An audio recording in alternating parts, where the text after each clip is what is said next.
Everything that we do is for our family.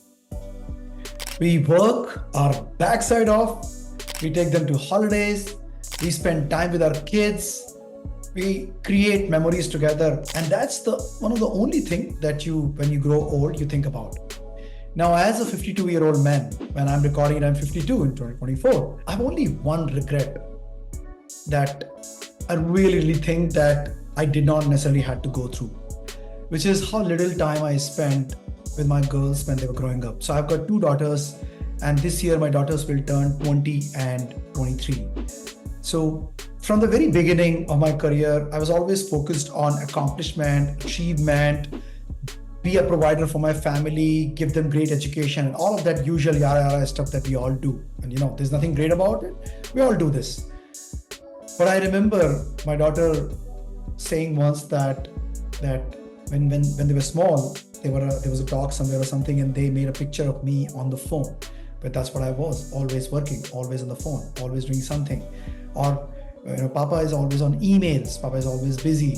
I was pretty much like a weekend dad. And growing up, raising the children was up to my wife, who was also working. So she had double work. She was working in the daytime and everything, and then she'll take care of everything. So it was like, not really proud of that part. But now, however much time I spend with them, as they were teenager, going out and going on a date with my daughters, or one of them, and having all that conversation, doing their bookshelf and all of that stuff, it will never compensate for the missed time that I had. So as an older man, as a man who has really learned his lessons in the last 6.5 years of spending time with them, creating beautiful memories with them, and really, really being in the place where kids are starting to move away, I want to share 10 tips that I believe that have really helped me rekindle, reignite, and rebuild that relationship. Plus also, some of these tips will actually help you in whatever stage you are in your life to really build those connections with your family. So, don't succumb to the work pressures, and don't make your life about your work, working your backside off at the cost of your family, because your company and your managers will never quite understand it. They will understand it. They will struggle with that in their own life, but because they struggle in their own life, they will put it across to you. So it's up to you, obviously, but there are these 10 tips that I will share with you. Number one, create boundaries. Create boundaries.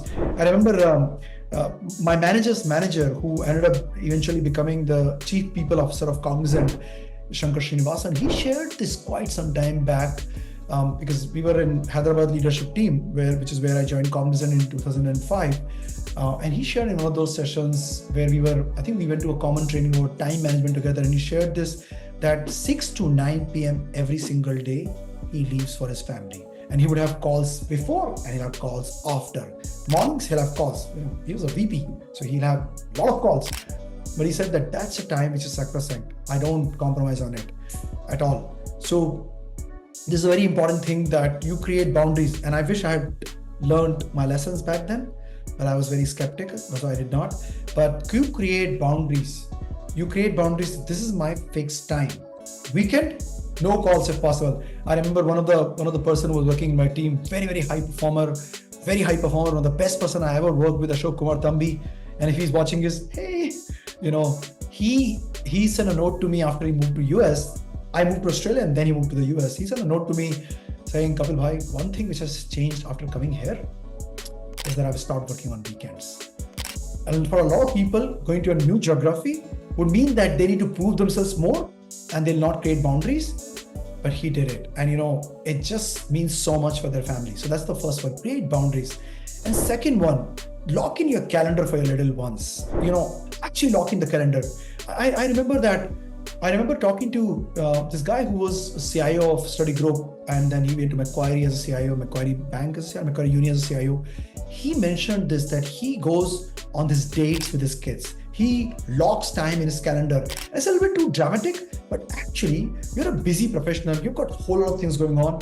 If you lock times, it's cherry on the top because you're already spending time with the kids, but that's a lock time where they become the focal attention and you're spending time on them. So lock time for your little ones. There'll always be little ones, even if they become like 30. Mine are like 20 and 23 this year, but I lock time with them for them. So that's the second one. Third, find a way to become more productive, because look, responsibilities are never gonna end. Your corporate responsibility will always be there. The definition of success in the world today is that you can actually put in more productive work out there. A lot of people make it about spending more time out there, but you find ways in which you can become more productive.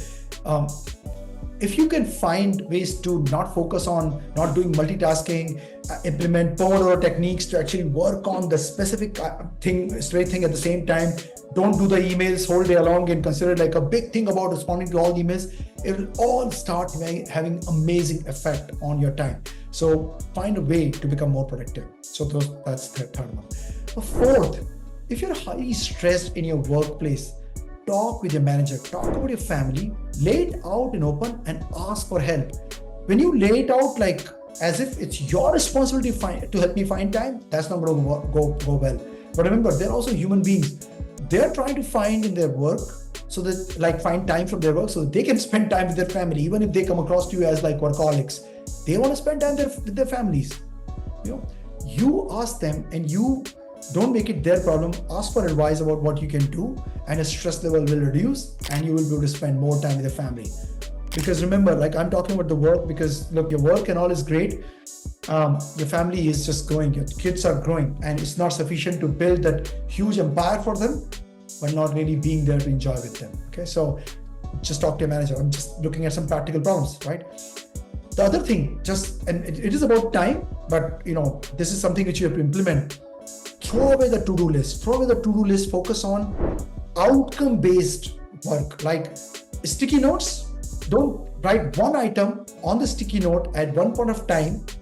And I'm very conscious that it's becoming a time management thing, but I want you to go back to your little ones and spend beautiful time with them. That's why you need to get effective. So throw away the to-do list, because to-do lists create stress in your time. And when you are with your kids, when you're with the family, it actually impacts you subconsciously. You're still remembering the items which are not done, even if the items are trivial ones. So instead of that, create outcome-based thing and put them in the sticky notes, prioritize them, and don't try to do everything. So that's another one.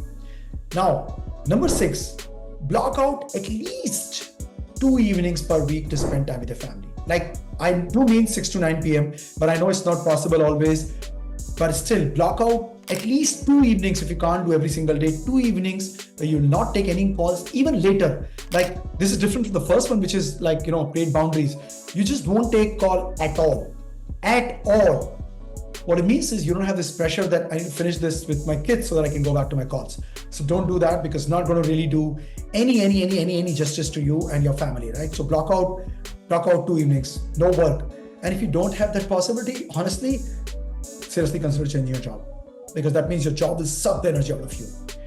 Number 7, talk to your kids about your work. It creates connection, even if they can't understand it. I remember that I took my daughters to my office one day in Sydney. It was probably like 13, 14 years back probably. And I remember my daughter made this chart where she wrote this note about cognizant. And she said, Cognizant is a place which is going to change the world. Cognizant is a place where people come to do great work. And it was so cute. And then they put these little notes on my desk, which is about remember us. And there's like the flap, which is like you open the flap and you see, oh, remember us. Tell your colleagues that you love them. those little things which are there. Because I did that little thing and it did make a bit of a difference, but I still was a weekend dad, so I'm not proud of it. But you know what? So you could say I'm not a great teacher, but you know what? I can remember some of these little moments which are there. Talking to your kids about your work helps. Now as a coach, sometimes I end up working a lot, but my kids know about my work. My kids know the impact I'm making through my work, and that helps massively that I can share my success with them, my client's success with them, my client's little moments of happiness and joy with them, and make them part of my life. It just reduces your burden because they accept it. Number 8, do not miss your kid's school event. Oh my gosh, this is one of the worst thing I did. I missed way too many, and guess what? My 23-year-old remembers it. She has talked about it. So don't miss their school events. Do not miss their school events. I remember one day It was, I think it was in Hyderabad. She was like just 4 year old, and back then kids didn't start the school at 5. I think he was 4, whatever, in a preschool. And I remember there was an event, and I made it that day. And I remember she was this little fairy, and I remember she sees me, and she goes like this. And I still remember her. She's 23. I remember her. I remember her in that pink frock and the fairy wings and with that thing. And doing that little thing, don't miss it. It's just precious. Number 9, stop multitasking. It lowers your work quality. It makes you feel justified in taking the time to do those tasks. It does this context switching and everything. Focus on one thing at a time, because when you do this, you become more productive. Even when you are with your family, sometimes it happens that you're at work and thinking about your family. You are with your family and you're thinking about work. So don't do these kind of things. It doesn't help you. And number 10, last but probably the most important one. Remember, it's not the quantity. A lot of us say, I want to do this so that I can spend more time with my family. Don't do that. Spend more time with your family first. Spend quality time with your family, not more time. Spend quality time with your family, because the quality that matters. It's that little things that you create value with them, little experience that you create, that is going to matter more. Otherwise, what will happen? The guilt will seep in, and then when you're here, you spend time thinking about that. When you're there, you start thinking about this thing. It'll be much more harder. Your time is limited. Do not limit your time. Do not limit your life. Make a promise to implement something here. And I want you to share in the comment below, what is one promise you're making of these things? And I'm just going to repeat it. Number 1, create boundaries. Number 2, lock time in your calendar for your loved ones. Number 3, become more productive. Number 4, talk to your manager to find time. Number 5, throw away the to-do list, replace it with outcome list. Number 6, block out at least 2 evenings every week. And if you can't, change your job. Number 7, talk to your kids about your work. It creates acceptance and reduces the burden. Number 8, do not miss your kids' school events. Number 9, stop multitasking. Number 10, remember that it's about quality. Which one will you implement?